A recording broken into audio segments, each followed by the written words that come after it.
Yes, let's continue with your circulatory system. Okay.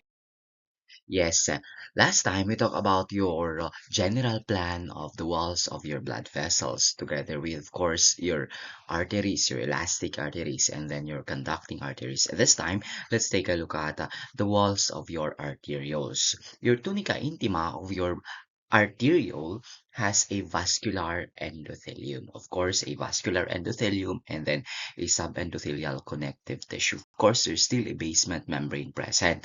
But then, your internal elastic lamina for your arterioles is mostly absent. And yes, the tunica media of your arterioles is 1 to 3 cell layer thick. What are the cells here? You have your smooth muscle cells that are circularly arranged. Again, the tunica media is made of 1 to 3 cell layer thick. Okay, and these cells are smooth muscle cells arranged in circular pattern. Here, an image comparing your walls of your arteries and the walls of your veins accordingly. As you can see in the image, the wall of an artery is relatively thicker comparing it with the wall of a vein. And yes, okay, both have an endothelium. There is the tunica intima, where it houses your endothelium, a subendothelial connective tissue, and then an internal elastic lamina. The tunica media for your arteries are thick, that is the thickest layer of your arteries. Okay, and then of course the tunica media houses smooth muscle cells, and then for your tunica adventitia, it houses your vasa vasorum and vasa nervi. For some of your blood vessels, vasa vasorum is also present in your tunica media. Okay, while your vein accordingly, okay, and so it has a relatively thinner tunica media, and then a yes, somewhat thick tunica adventitia. Okay, the tunica media of your arterioles still, some, your muscular arterioles may have 2 to 3 cell layer thick or 2 to 3 layers of smooth muscle layer. Okay, and then a terminal arteriole has only one layer of smooth muscle cells. Okay, your tunica media accordingly has a precapillary sphincter, which consists of vascular smooth muscle cells that surround terminal arterioles at their junction with the capillaries. What do they do? What is the function of this precapillary sphincter? They regulate the entry of blood into the capillary plexus. Okay, they regulate the entry of blood into the capillary plexus. With that, okay, it's somewhat it will regulate the entry of blood and somewhat regulating the pressure. Because again, please note that your capillaries, they are very delicate blood vessels. Okay, a slight increase or somewhat an increase in the pressure or in the blood pressure will can damage the capillaries. Okay, that is why the blood flow or the pressure should be regulated always. Okay, your smooth muscle cells of your arterioles generate resistance to blood flow and regulates the blood pressure going to your capillaries. Okay, and then your tunica adventitia of your arterioles, it is a thin connective tissue layer that separates your arteriole from the adjacent structure. And yes, accordingly, this one may not be clearly distinguishable because again, the adjacent structure of your tunic or of your the tunica adventitia is connective tissue then. Okay, and so that is why somewhat the tunica adventitia blends with the surrounding connective tissue. That is why it is not may not be clearly distinguishable. Okay, you have here an illustration an illustration of your artery, one artery, and a vein accordingly. Okay, and so based on this, okay, this one, both of course houses smooth muscle cells in their what they call this in their tunica media. Okay, there is an endothelium for both because, of course, that is the general plan again of the walls of your artery. Okay, comparing the lumen, the size of the lumen for your arteries, okay, it has a smaller lumen while your veins, they have a larger lumen, okay, and somewhat pa-round po, okay. The shape of what you call this, the shape of the lumen is round, while for your veins, somewhat flattened down accordingly, okay. And yes, comparing the walls, your walls of your arteries are thicker, and then the walls of your arteries are, I mean, of your veins are thinner accordingly. Okay, functions of your arterioles.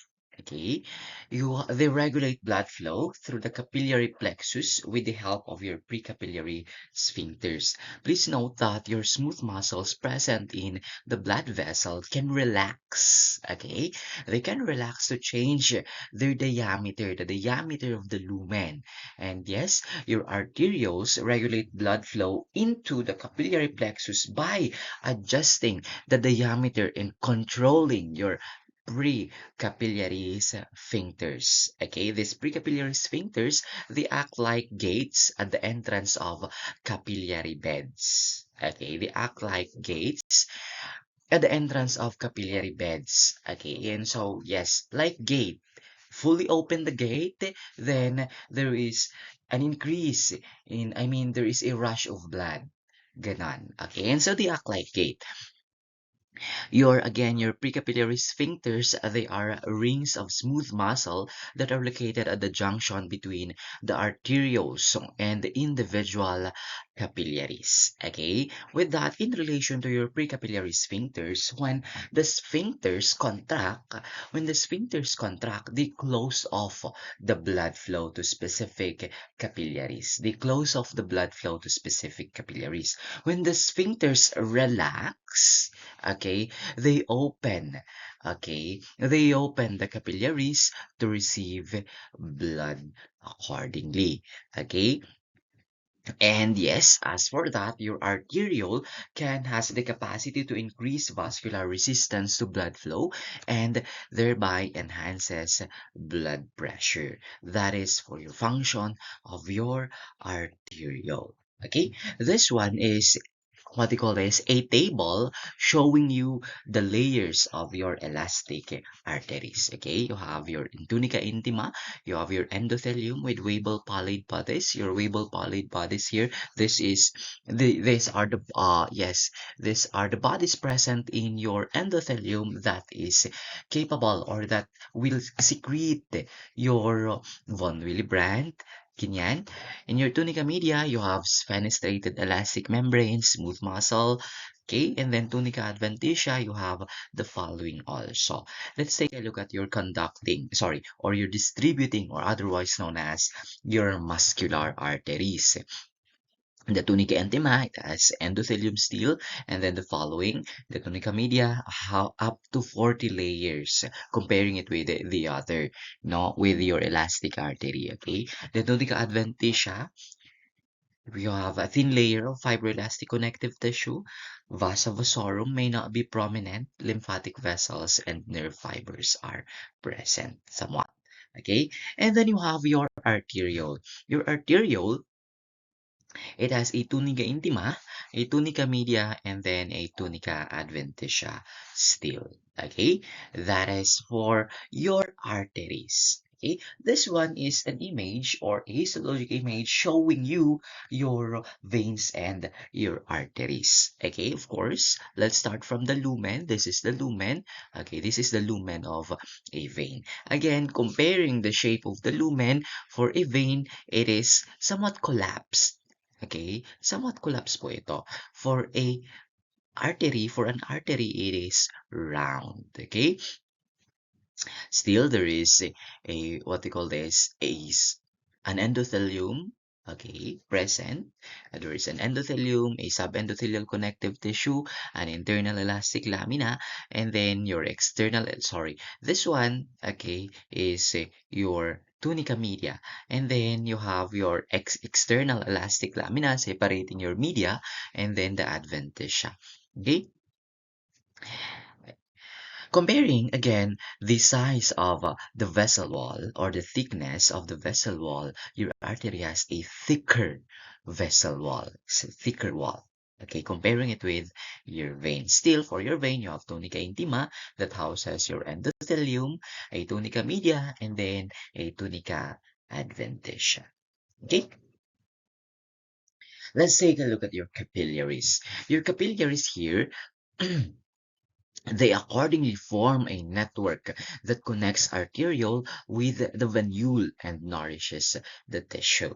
Okay, the capillary has an average diameter of 4 to 8, sorry, of 8, an average diameter of 8 micrometers. For some references, they give it in range 4 to 10 micrometers, an average a diameter of 4 to 10 micrometers.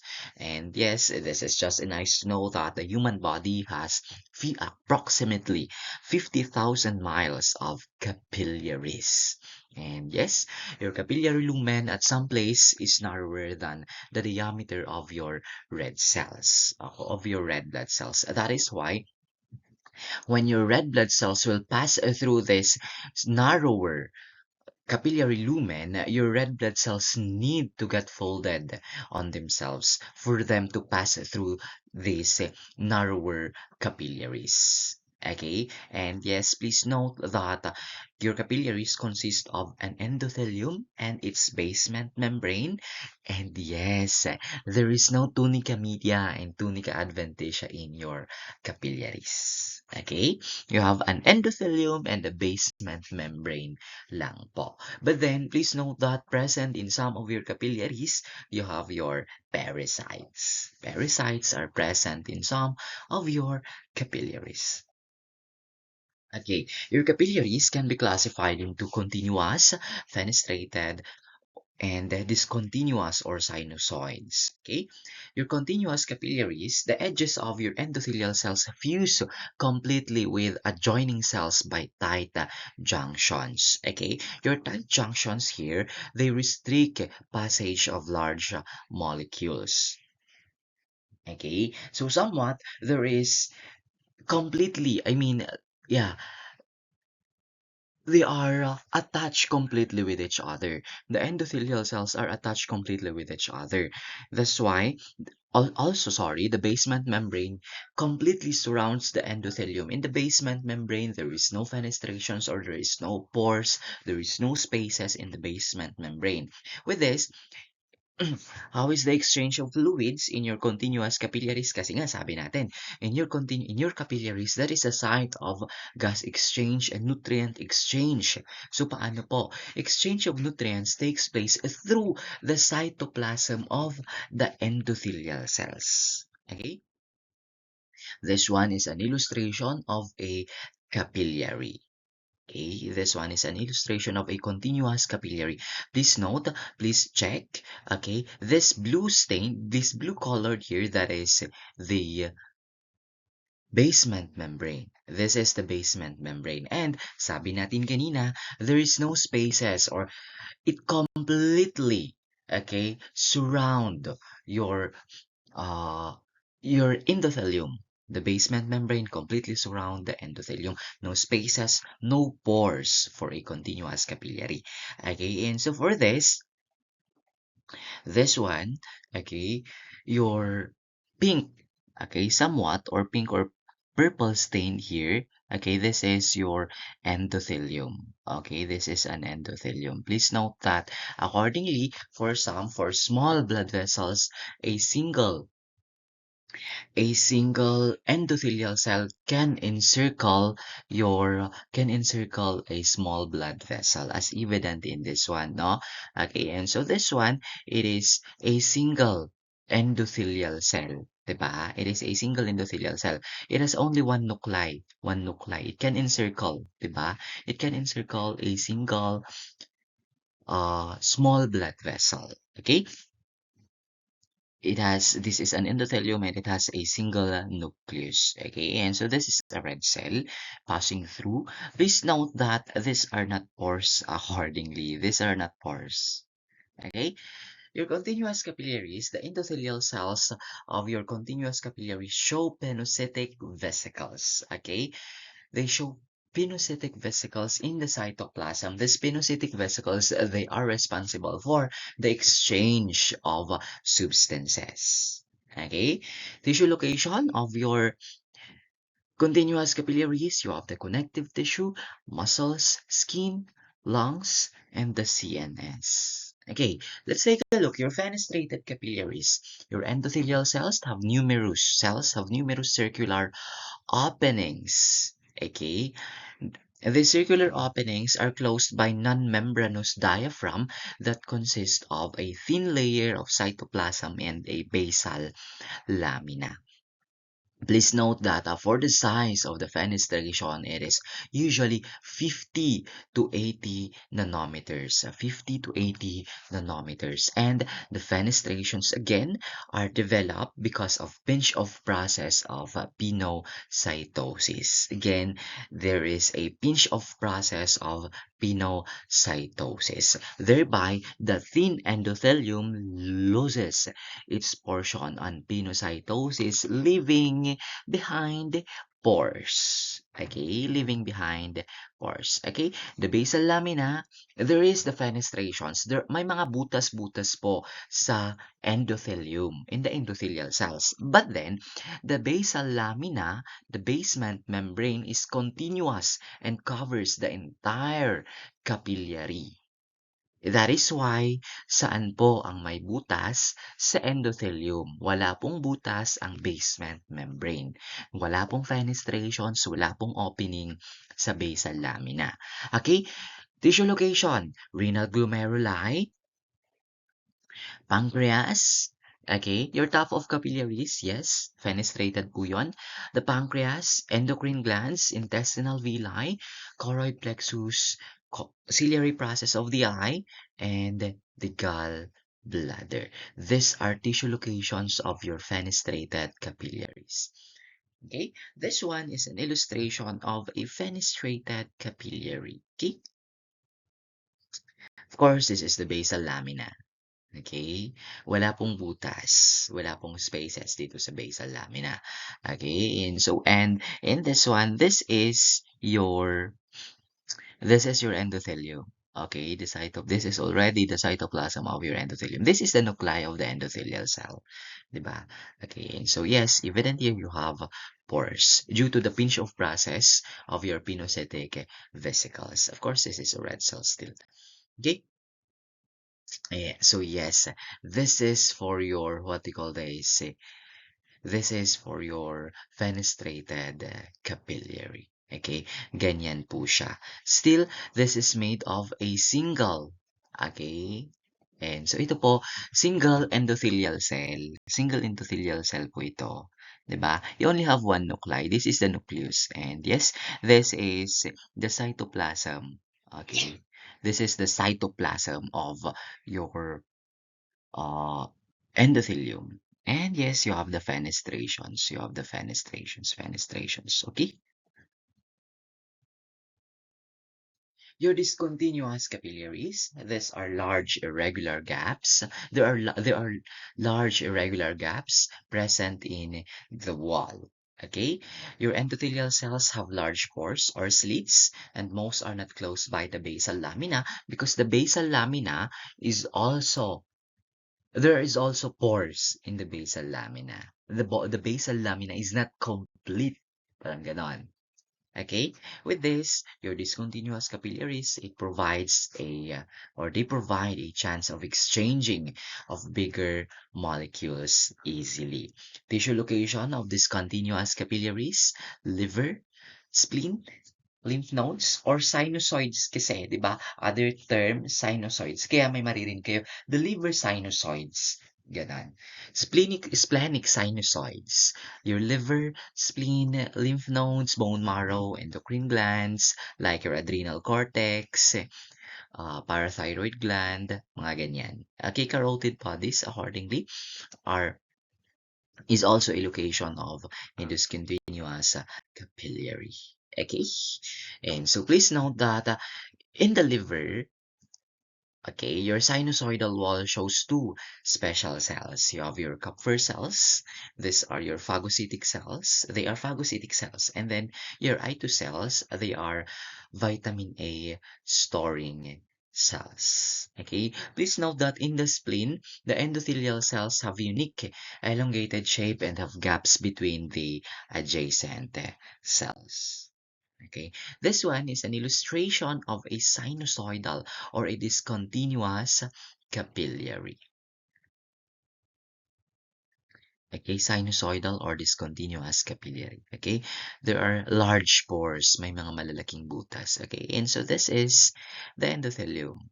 Okay, and please note the basal lamina is incomplete. Okay, let's take a look at your veins. Your veins, they carry blood toward the heart. You have your venules, your small veins, your medium-sized veins, and your large veins accordingly. Okay, your wall of a vessel, of a blood vessel, of a vein. Okay, you have here, of course, this is the tunica intima, and then a tunica media, and then a tunica adventitia. Okay, tunica media, and then a tunica adventitia. Okay, your venules. Okay, your venules, please note that your venules, they are your smallest veins. And yes, what do? They collect blood from your capillaries. And yes, they have a diameter of 1 micrometer. Sorry, it's millimeter.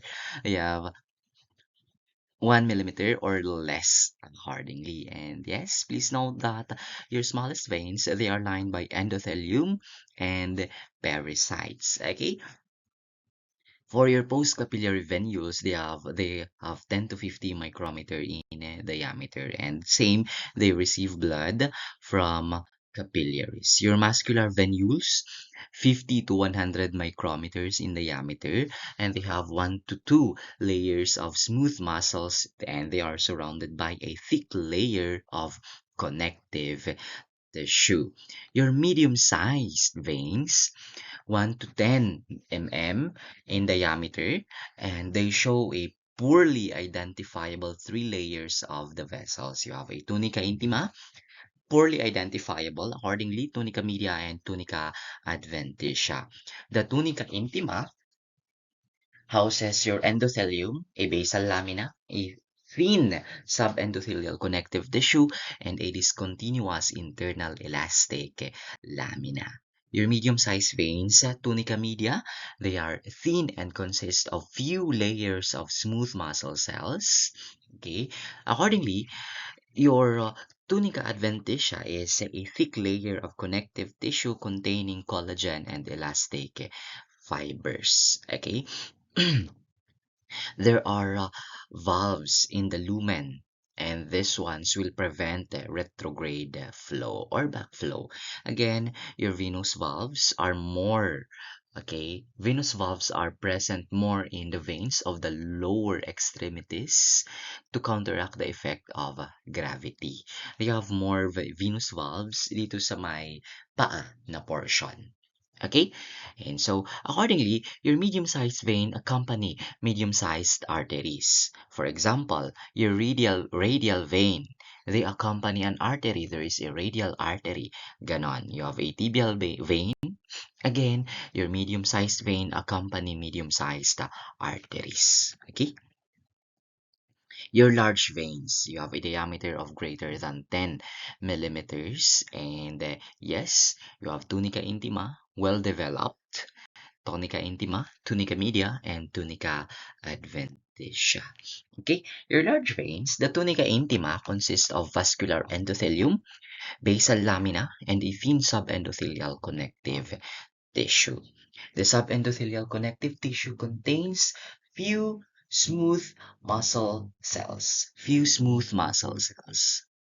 And yes, the tunica media of your large veins consist of concentrically arranged smooth muscle cells, collagen fibers, and fibroblasts.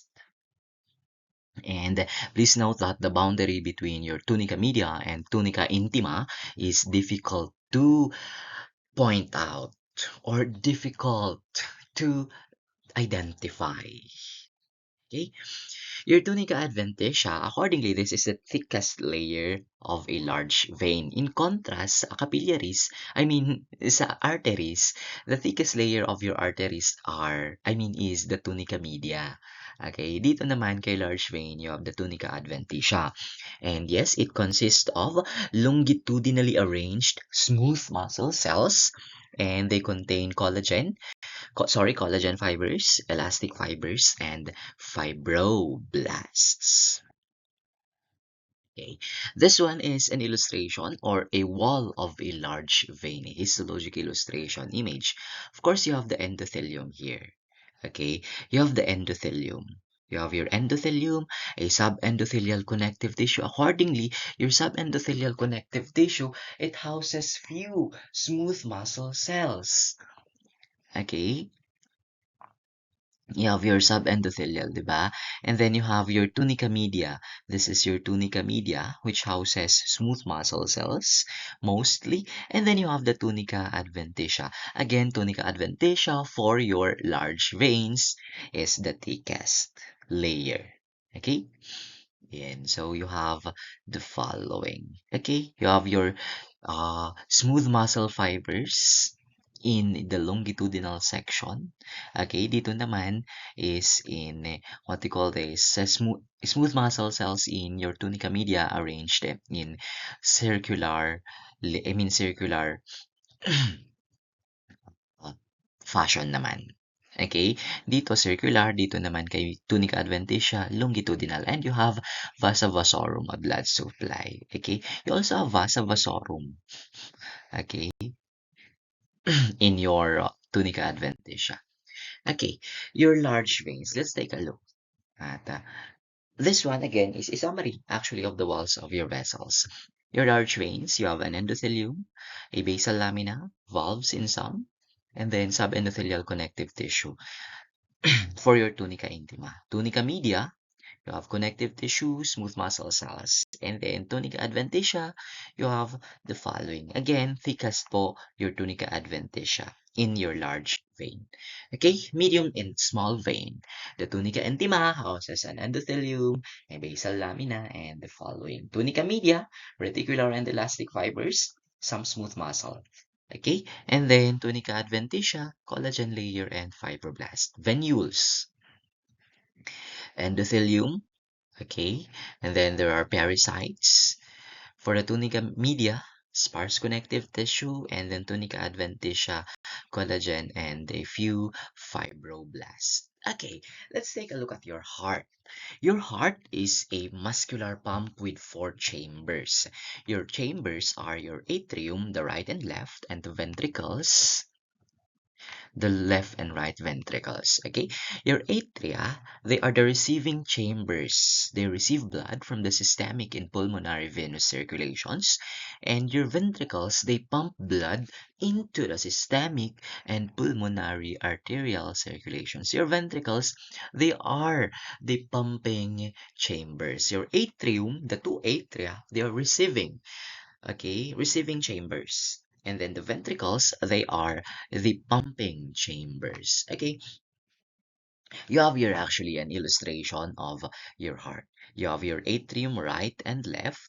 They are the receiving chambers. And then your your ventricle, sorry, they are your pumping chambers, okay? And so since pumping chambers po sila, later on, malalaman niyo po na thick, okay? They have a thicker wall comparing with the walls of the receiving chambers, no? And please note, bago ko makalimutan, okay, the blue here, itong blue po dito, ito, okay, this is actually the flow of the impulse. Okay, this is accordingly the flow of the impulse. Ito daw po yun. This is the flow of the impulse, no? Okay. Your heart, you have heart valves. Your heart valves, these are located between the chambers. And yes, okay, they are your two outflow portals of the heart. What do? They prevent backflow. Same pa rin sa venous valves, no? They prevent backflow of the blood. Okay? Again, you have here, again, so in illustration of the heart, dito po, this is the location of a valve, and then this is a location of a valve. No? Okay, the wall of the heart is composed of the epicardium, the myocardium, and the endocardium. Okay, the wall of the heart. Okay, and so yes, your endocardium is very thin. Okay, your endocardium is a very thin inner smooth lining, which comprises of endothelial cells that has a direct contact with the circulating blood.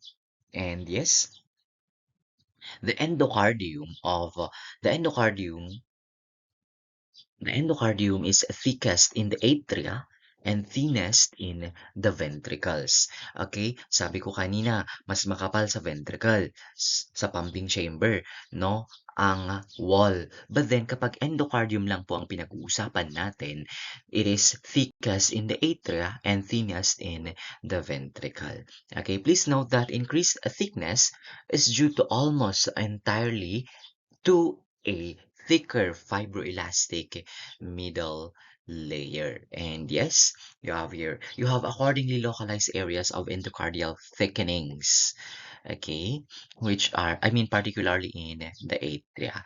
This local endocardial thickening of the endocardium will somewhat result from turbulent blood flow within the chamber.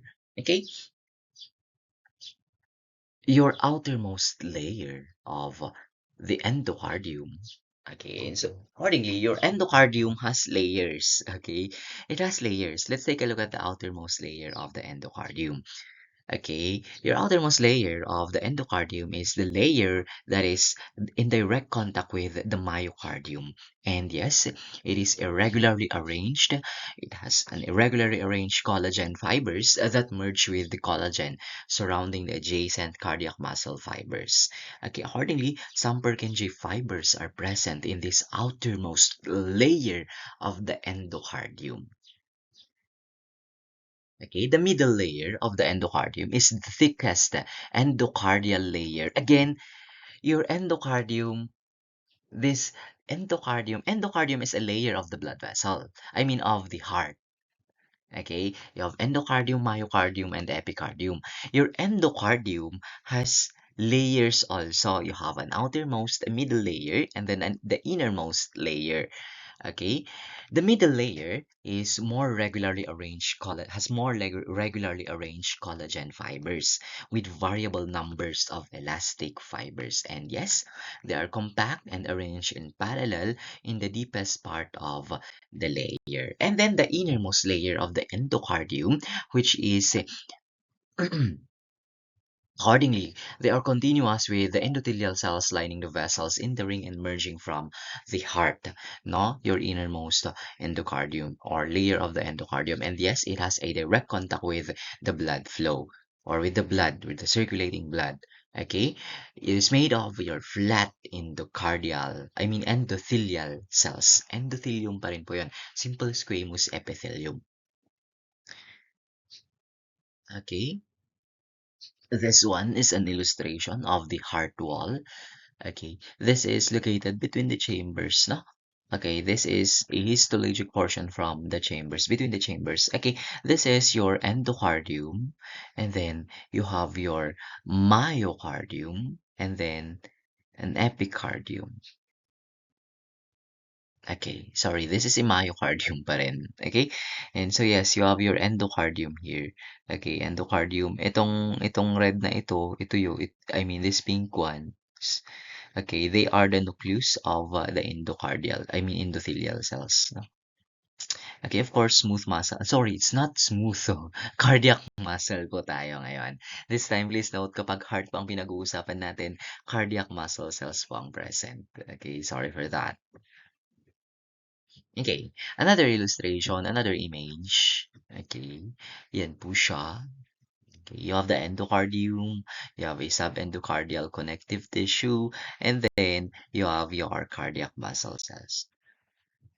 Okay, this one accordingly is a section of the ventricle. A section of the ventricle. Okay, a myocardium. Okay, anyway, your myocardium accordingly make up the vast bulk of the heart wall. This one is composed of cardiac muscle. Please note cardiac muscle po ito ha, cardiac muscle fibers. Okay, and this is responsible for the pumping action of the heart. And your amount of myocardium in the diameter of the muscle fibers in the chambers of the heart vary according to the workload of the chamber. Kaya, sabi ko kanina, kapag receiving chamber siya, it is thicker. I mean thinner. Mas manipis kapag receiving chamber. Kapag pumping chamber, mas makapal. Okay. The left and right atria accordingly push blood into empty ventricles against minimal resistance during diastole. Okay? And therefore, since ganun pa ang nangyayari, there is a minimal resistance, they have a thin wall composed of cells of small diameter. Okay? And then, your right ventricle pushes blood out through the pulmonary valve and through the pulmonary arteries to the lungs. It has a moderately thick muscle layer, which is composed of fibers intermediate in diameter between atrial and left ventricular muscle cells. This time in the right ventricle, you have cardiac muscle cells or cardiac muscle fibers of intermediate diameter. Kapag left and right atrium, you have small composed of cells of small diameter. Okay? And then you have your okay, your left ventricle pumps blood through the high pressure systemic arterial system and has the thickest myocardium with the largest diameter muscle fibers. Okay, largest diameter of muscle fibers. Okay, and yes, your left ventricle, you have the largest inner energy output. And yes, it requires the greatest oxygen requirements. Okay, please note that cardiac muscles fibers of the atria operate at much lower pressure and somewhat they have lower oxygen demand. For left ventricle kasi, it has the largest energy output. Kasi it pumps blood throughout the body. Okay, comparing it with the right ventricle na pumps blood to the lungs lang. Dito na kasi is throughout the body na. Okay, and so it has the largest energy output and has the greatest oxygen requirement. Okay, yes. Before we move on, please note that you have your atrial natriuretic hormone. Okay? And so, ang nilagay ko lang po dito, ang in-include ko lang po dito is your A-type natriuretic hormone and then your hindi ko na po dinagdag your B-type, pero may B-type or your brain natriuretic peptide. Your brain natriuretic peptide is uh, synthesized also by the heart ha, hindi porke brain produced by the brain. Okay, and so B-type. Your atrial natriuretic peptide hormone is secreted by the atrial myocardial fibers. And yes, they are secreted when the atrial fibers are stretched excessively. Okay, and so there is an stretch excessively. Bakit ba kasi kapag there is an excessive stretching, there is a high blood pressure, 'di ba? If there is an excessive stretching, probably there is a high blood pressure.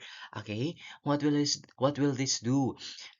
This excessive stretching excessive stretching will cause or will stimulate or it will cause the release of ANP or your atrial natriuretic hormone. Okay?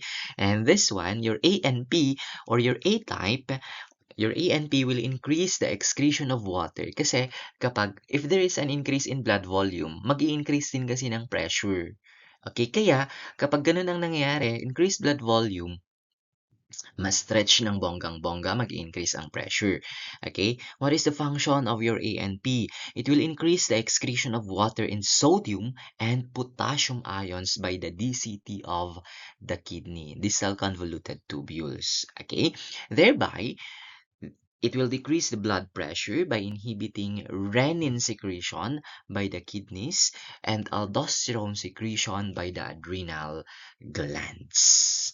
Okay, again, sooner we will take a look at, soon as you move into your urinary system, we will take a look at your uh, renin-angiotensin aldosterone system. Okay, and so but then please note that is the function of your A-type natriuretic. Okay, and then you have your epicardium. Your epicardium, you have the visceral pericardium and the parietal pericardium. Your epicardium here, this is the outermost layer. Okay, the visceral pericardium is covered with flat mesothelial cells to produce a smooth outer surface. And yes, it is supported by a loose connective tissue containing blood vessels and nerves. Okay, please note that the heart is enclosed within the pericardial sac. Okay, your pericardial sac. And yes, there is this pericardial cavity that is the space between the parietal and visceral pericardial layers of the heart. And this one contains a small amount of serous fluid. And that serous fluid, you call that as a pericardial fluid. And yes, it functions to lubricate the surfaces and permit friction-free movement of the heart within the cavity during its muscular contractions. Okay, that is for your pericardial cavity and then the pericardial fluid. Your heart valves. Okay, as what we said earlier, it prevents blood flow. It prevents blood flowing back into the heart chambers after emptying. You have here your right atrioventricular valve and then your left atrioventricular valve.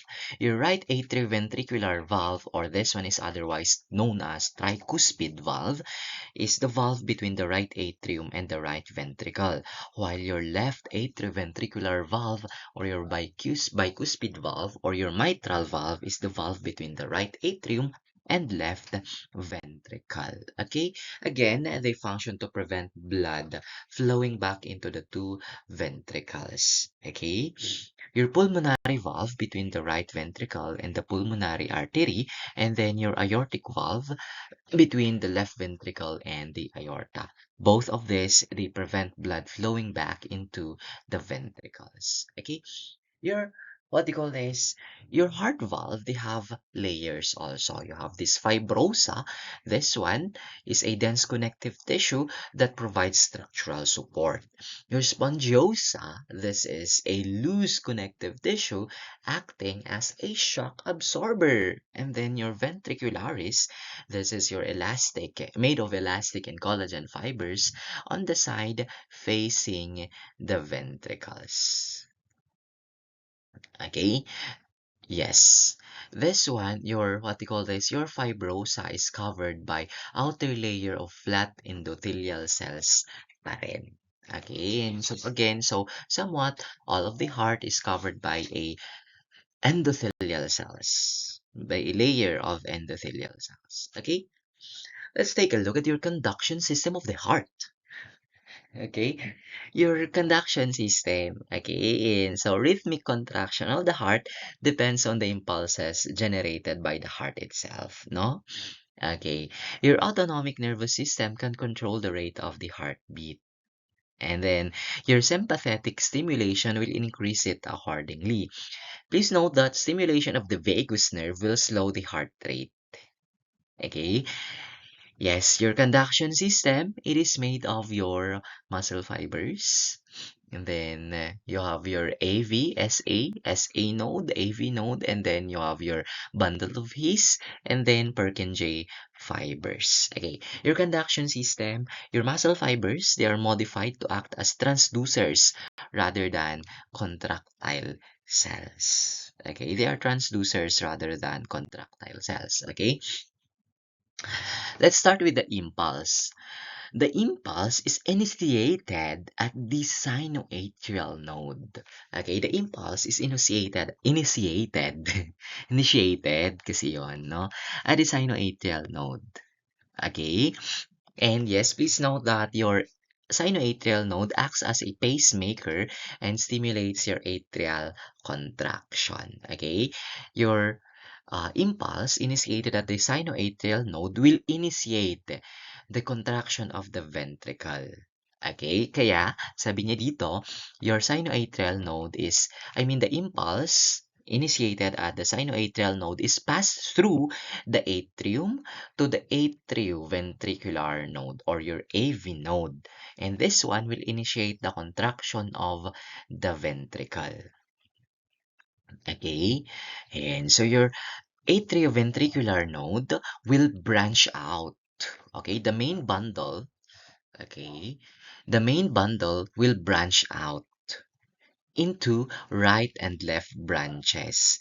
Giving again, okay, there is this, from your atrioventricular node, there is this main bundle, which you call as bundle of His, which will divide, or the main bundle, which will divide into left and right branches. Okay, it will divide into left and right branches, and then passing the impulse to the Purkinje fibers. Okay, and so let's take a look at this. Okay, sabi ko po sa inyo kanina that, okay, and so you have here, let's take a look. Sabi natin, you have your sinoatrial node. Your impulse is initiated at the sinoatrial node. Ano bang mangyayari after? The impulse is passed through the AV node, your atrioventricular node. Okay, going to the main bundle, your bundle of His. Okay, your atrioventricular bundle or your bundle of His. And this bundle of His or the main bundle will branch out into the right and left. Okay, right and left bundles, right and left branches. Okay, and then what will happen? Okay, and so these branches will go to your Purkinje fibers. Okay, so ganyan po ang flow from your from your SA node to AV node to your AV bundle, main AV bundle, to your right and left AV bundle, to your Purkinje fibers. Purkinje fibers na po itong mga ito. Okay, ano pong gagawin nila? Ayan, so the impulse is passed to your Purkinje fibers. Okay? Causing the contraction. 'Di ba? Ganun po yon. Okay, let's take a look. Your sinoatrial node is an irregular meshwork of muscle fibers with 3 to 4 micrometers in diameter. And yes, they are connected with each other by desmosomes. You have few myofibrils and lacked an organized striation pattern. While your atrioventricular node is composed of a network of small muscle fibers identical to those of the SA node. Okay? Yes, let's move on to your blood supply. Your blood supply of the heart requires a great amount of energy and a substantial amount of blood supply also. Okay? Substantial amount of blood supply, what is present in the blood supply? Oxygen and substances. Okay? And so yes, your blood supply to the heart is supplied by two coronary arteries arising from the aorta. Okay, they arise as direct branches of the aorta just above the cusp of the aortic valves accordingly. So, saan po galing? Okay, the coronary arteries are from the aorta, branches of the branch of the aorta. Okay, you have accordingly your two coronary arteries. These are medium-sized arteries. Okay, they are medium-sized arteries. Please note that these coronary arteries run in the epicardium and send branches into the myocardium. The branches are fine capillary bed running around the individual cardiac muscle cells. Please note that your left ventricle has the greatest oxygen demand Sabi natin kanina kasi it has the greatest energy output, 'di ba? Bakit ba? It pumps blood throughout the body. Okay, your left ventricle has the greatest oxygen demand and consequently the best arterial supply. Kasi nga again, okay, your arteries carry blood that is oxygenated, oxygen rich. Okay, and so accordingly, interruption in the cardiac arterial supply will affect the structure and function of the left ventricle in particular. Okay, ganun po siya. Kapag ganun po ang nangyari, magkakaroon ng cardiac ischemia or ng ischemia, and then possible na magkakaroon ng heart attack kapag na-interrupt ang blood supply sa heart. Okay? Please note that the venous blood is drained via the coronary sinus. Venous blood is drained via the coronary sinus. Okay. Yes. Oh, we're almost done, no? Okay, let's take a look at your lymphatic capillaries. Your lymphatic vessels, di ba sabi natin kanina, your lymph vascular system and then your cardiovascular system. For your lymph naman, if your cardiovascular system carries blood, for your lymph vascular system naman, they carry lymph or your interstitial fluid. Okay, your lymphatic vessels, you have lymphatic capillaries, and then you have your lymphatic ducts. Okay, your lymphatic capillaries, they are thin-walled vessels that collect excess interstitial fluid from the tissue spaces and return it into the blood. Ano ba kasing mangyayari if they are not collected? What will happen if this excess interstitial fluid are not collected? Mangyayari is magkakaroon po ng edema. 'Di ba? Magkakaroon ng edema or what you call as manas. Ganun po. Okay? They collect excess interstitial fluid from the tissue spaces and return it to the blood. Most tissues with blood microvasculature also contain lymphatic capillaries except the bone marrow and most of the central nervous system. Okay, your lymph, this one, it does not contain blood cells. Please note that the lymph does not contain blood cells, but it has lymphocytes and other. Sorry, your lymph does not contain red blood cells. Red blood cells kasi dapat yon. Okay. But then, it contains lymphocytes and other white blood cells. Okay. It is rich, your lymph is usually rich in light staining proteins. Okay, let's take a look. Your lymphatic capillaries, they originate locally as tubes of very thin endothelial cells, which lack tight junctions and rest on a discontinuous basal lamina. Okay, and yes, you have accordingly these specific domains of adjacent endothelial cells that also lack hemidesmosome connections to the basal lamina. And what will happen is these ones will extend into the lumen to form leaflets of valves, facilitating fluid entry and preventing most backflow of the lymph to the interstitial spaces or to the tissue spaces. Okay, your interstitial fluid enters lymphatic capillaries by flowing between endothelial cells and by transcytosis, no? Okay, your lymphatic capillaries converge into large lymphatic vessels with thin walls and increasing amounts of connective tissue and smooth muscle, which never form clearly distinct outer tunics. So somewhat in your lymphatic vessels, okay, hindi mo makikita, you cannot see a tunica media, tunica externa, and tunica intima.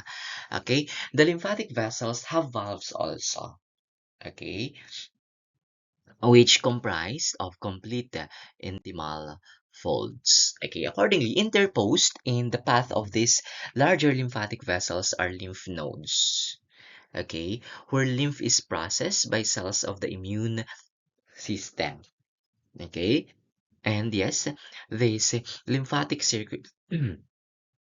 Okay, and so sorry, your lymph. okay, is processed by the cells of the immune system. Okay, and so soon as you move into your lymph lymphoid tissues, we will take a look at this. Okay, your lymphatic circulation is aided by external forces with the valves keeping lymph flow unidirectional. Kaya wala pa rin pong backflow. Okay, unidirectional. Please note, nasabi ko naman sa inyo last time that your lymph flow is unidirectional kumpara sa blood flow that is uh, yeah, that is in cycle from the heart going back to the heart kasi. Okay? Your lymphatic vessels ultimately converge as two large trunks. Okay?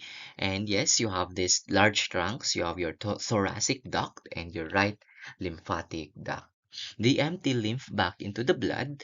This thoracic duct connects with the blood circulatory system near the junction of the left internal jugular vein with the left subclavian vein, while your right lymphatic duct enters near the confluence of the right subclavian vein and the right internal jugular vein. Okay, thoracic duct po ang tawag dun ha. Okay, and then you have your right lymphatic duct for the other. The structure of the largest lymphatic vessels is similar to that of your small veins. Okay, the adventitia is relatively undeveloped, but it contains vasa vasorum and a neural network. Okay, again, they do not have a well-defined tunica intima, tunica media, okay, but they have a relatively undeveloped adventitia that contains a vasa vasorum and a neural network. Okay, your lymph vascular system, okay, besides gathering interstitial fluid or besides gathering lymph and returning it to the blood, it is a major distributor of lymphocytes, antibodies, and other immune components that are carried through many organs to and from the lymph nodes and other lymphoid tissues. Kaya sooner we will take as we move through, we will take a look at your lymphoid system or lymphoid tissue. Okay? This one is a diagram indicating your what you call is flow of lymph.